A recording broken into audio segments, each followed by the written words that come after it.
जय Sai Ram. Welcome to बंदे हैं हम साई के।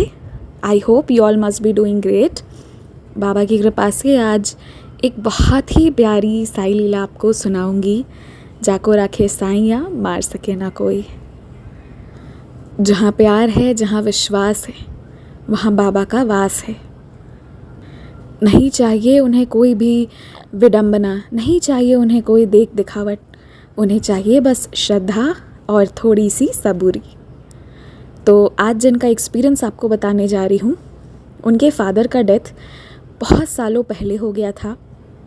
तो उनकी मम्मा उनके लाइफ में हैं, उनके भाई हैं, उनकी शादी हो चुकी है, बच्चे भी हैं, सब कुछ है। पर उनकी मम्मा है और उनके डैडी के प्लेस पे साईं बाबा हैं, जिन्हें वो अपना बाबा मानती हैं। और आज तक उन्होंने बाबा जी से जो भी मांगा है बाबा उन्हें देते हैं। लेकिन आपको एक बात बताती हूँ, बाबा उनकी परीक्षा भी कठिन लेते हैं। हाँ, उन्हें देते सब कुछ हैं समय के साथ, पर उस बेटी को परीक्षा भी उतनी कठिन देनी पड़ती है। और वो बाबा के सामने परीक्षा नहीं देती है, बाबा के साथ मिलकर वो परीक्षा देती है। तो क्या हुआ था कि कोरोना जब शुरू हुआ, अप्रैल की बात है, उनकी मम्मी जो हैं वो फिसल गई और उनके फिसल जाने की वजह से उनके बैक में बहुत ज़ोर का चोट आ गया। और वो जो चोट आ गई थी, उनका जो स्पाइनल कॉर्ड है उसमें कुछ बहुत ही सीरियस इशू हो जाने की वजह से डॉक्टर्स ने कहा कि इन्हें अभी 3-4 महीने कंप्लीट बेड रेस्ट देने के बाद ही ये ठीक हो पाएंगे। अब ये जो डिवोटी हैं बाबा की, बहुत प्यारी बच्ची, ये रहती थी चंडीगढ़ में, इनकी मम्मा थी मध्य प्रदेश में।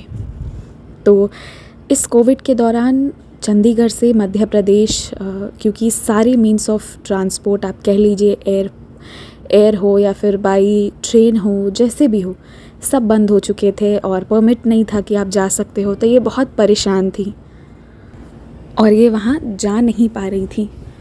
तो समहाउ 2-3-4 महीने अभी ऐसे बीतने वाले थे। पर जैसे उनकी मम्मी कंप्लीट बेड रेस्ट पर चली गई, उसके थोड़े दिनों के बाद क्या होने लगा कि उनके लेफ़्ट साइड ऑफ स्टमक यानी पेट के बाएं तरफ दर्द होना शुरू हुआ। अब ये एक नई तकलीफ़, एक नई बीमारी शुरू हो गई। इन्हें समझ में ना आए कि ये क्या हुआ। तो वहाँ जो इनके भाई इनकी मम्मा के साथ में थे, वो लोग थोड़े दिनों के बाद डॉक्टर को दिखाने के लिए गए। और सबसे ज़्यादा कठिन परीक्षा तो तब शुरू हुई जब इन लोगों को ये पता चला कि वो जो बाएं हिस्से में जो दर्द हो रहा था उनके पेट में, वो इसलिए हो रहा था क्योंकि उनको लिवर सिलिकोसिस है। यानी उनका 80% लिवर जो है वो अब ख़राब हो चुका है, मात्र 20% जो है वो काम कर रहा है। ये सुनने के बाद तो वो बच्ची बिल्कुल टूट गई, मतलब ये क्या हो गया। और ये चीज़ आइडेंटिफाई करने में टाइम लगा था। तो जब उनकी मम्मी स्लिप हो गई थी पूरी तरह, उसके 2-3 महीने के बाद अप्रैल में जाके उनका टिकट्स हुआ और अगस्त में जाके उनके टिकट्स हुए। सितंबर तक वो पहुंची। उनकी मम्मी, इस समय तक वो लोग आइडेंटिफाई नहीं कर पाए थे कि उनका लिवर का प्रॉब्लम क्या है। अभी तक यही होता था कि अचानक से उनकी मम्मी ठीक हो जाती थी, फिर अचानक से बीमार होती थी। और जब वो वहाँ से होकर आई थी, उसके बाद ये लिवर वाला जो प्रॉब्लम था, ये कहते हैं ना कि ये अब बहुत सीरियस रूप लेने जा रहा था। क्योंकि इससे पहले उन्हें तकलीफ़ रह रही थी पर ठीक से पता नहीं चल पा रहा था क्या है। पर अब जो है, जो भी खाती वो वॉमिटिंग होने लगा। और एक दिन तो हद हो गई कि पानी भी ये उनकी मम्मी पीना छोड़ दी, क्योंकि वो भी डाइजेस्ट नहीं हो रहा था। और तब पता करने पे उनको ये लिवर वाली ये वाली स्टोरी पूरी मालूम हुई थी। तो ये पूरा अप्रैल से जो पूरा दिसंबर तक का फेज़ था, बहुत टेंशन वाला था, बहुत ज़्यादा। क्योंकि एक बार ऑलरेडी बेड रेस्ट पे चली गई, उसके बाद अब ये लिवर वाला, और स्पाइनल कॉर्ड में प्रॉब्लम आया तो चलिए वो तो ठीक भी हो जाना था।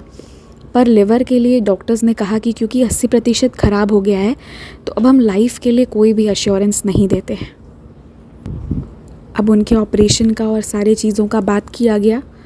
तो जब डॉक्टर ने ये सारी बातें उनके भाई को बताई, क्योंकि वो बीच में सितंबर में अपनी मम्मी के पास गई थी, लेकिन फिर वो वापस उनको अपने घर जाना पड़ा क्योंकि उनके हस्बैंड सब कुछ मैनेज नहीं कर पा रहे थे अकेले। और उनके वापस चले जाने के बाद डॉक्टर ने जब ये कह दिया कि हम 20% लिवर के लिए लाइफ का कोई गारंटी नहीं दे सकते हैं, तो एक शाम उन्हें ये खबर मिली और ये खबर मिलने के बाद वो रोने लगी। वो बहुत रोई।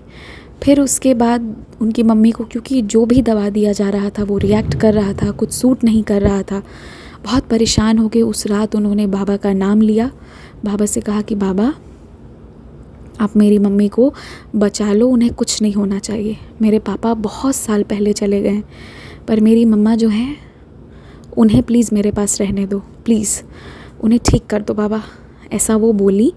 और इधर डॉक्टर्स जो हैं वो अपनी मेडिसिन चलाना शुरू किए, क्योंकि 1 महीने अंडर ऑब्जर्वेशन रखते, फिर उसके बाद सर्जरी या जो भी करना होता। और ये इधर बाबा से विनती करती गई। वो पूरी रात उन्होंने बाबा से विनती करते रोते जैसे भी गुजारी। बहुत भारी रात थी।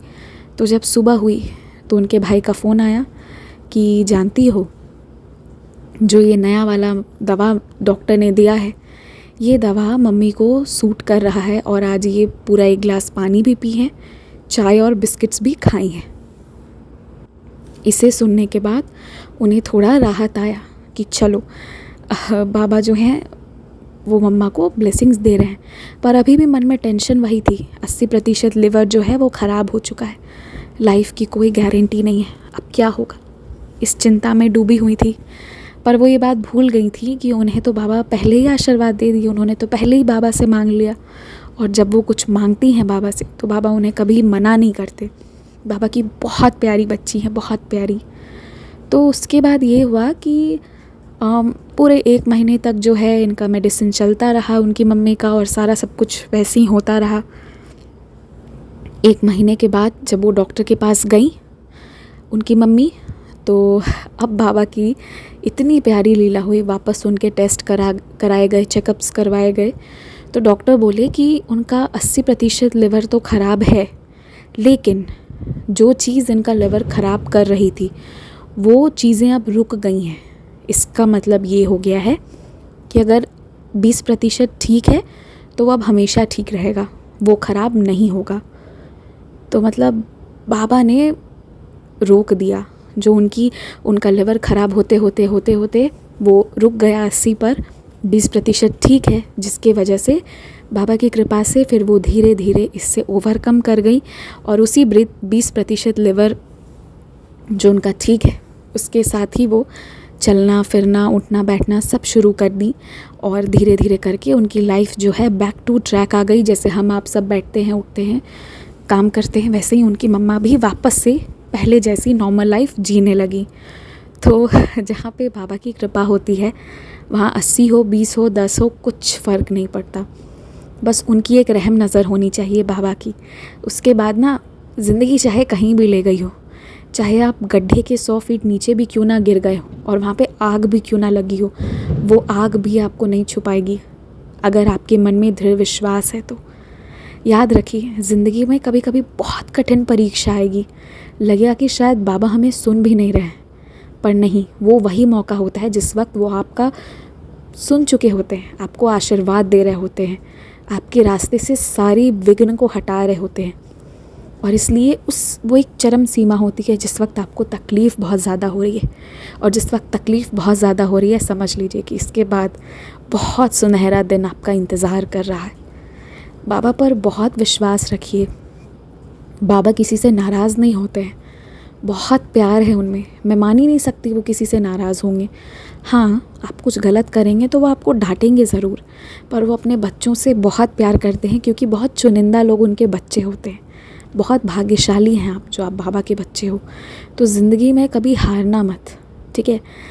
चाहे आपको क्यों ना लगे कि मेरे साथ गलत हो रहा है या बहुत देर हो चुका है, ज़िंदगी बहुत निकल गई है, पर याद रखना अंत में जीतोगे आप ही, क्योंकि बाबा ने आपको चुना है। तो बाबा पे विश्वास रखिए। और बस इसके साथ आज यहीं पर पूर्ण विराम लूँगी। और आप लोगों के भी कोई एक्सपीरियंस हो तो उन्हें इंस्टाग्राम ईमेल आईडी के थ्रू भेज सकते हैं। व्हाट्सएप के थ्रू भेजना चाहते हैं तो मेरा नंबर नोट कीजिए, और वो नंबर आपको स्क्रीन पे भी फ्लैश होगा, 6206008273 है। पास्ट 2 दिनों से मैंने कोई भी मैसेज कुछ भी चेक नहीं किया था, क्योंकि मैं व्हाट्सएप खोली ही नहीं थी। पता नहीं, मुझे ये था कि हाँ, मुझे अभी थोड़ा बहुत सारे मैसेजेस बहुत कुछ आ रही हैं, तो मुझे थोड़ा सा ब्रेक चाहिए था, इसलिए मैंने व्हाट्सएप जो है उसको बंद कर दिया था। पर बाबा जानते होंगे कि शायद मैं बीमार पड़ने वाली हूँ, इसलिए भी उन्होंने उस वक्त व्हाट्सएप चेक करना बंद करवा दिया था 2 दिनों के लिए, कंप्लीट ब्रेक। पर बाबा जो हैं वो अपनी कृपा से फिर ठीक भी कर देते हैं। इन्हीं 2 दिनों में मेरी मासी भी बहुत बीमार हो गई, बहुत ज़्यादा। तो मतलब एक के बाद एक टेंशन आने वाला था। बाबा को पता होगा कि अभी ये उसमें बिज़ी होने वाले हैं ये लोग, तो इसलिए बाबा शायद ये कहे होंगे कि अभी 2 दिन जो है तू आराम कर, अभी कुछ भी करने की ज़रूरत नहीं है। और फिर बाबा चीज़ों को नॉर्मल करके फिर मुझे वापस यहाँ भेज दिए। तो आप लोग भी अपने अपने अनुभव ज़रूर भेजिएगा, ये मत सोचिएगा कि मेरे अनुभव कैसे हैं, बस वो बाबा के हैं इसलिए भेजिएगा, ठीक है। ओम साई राम, अपना ध्यान रखिए।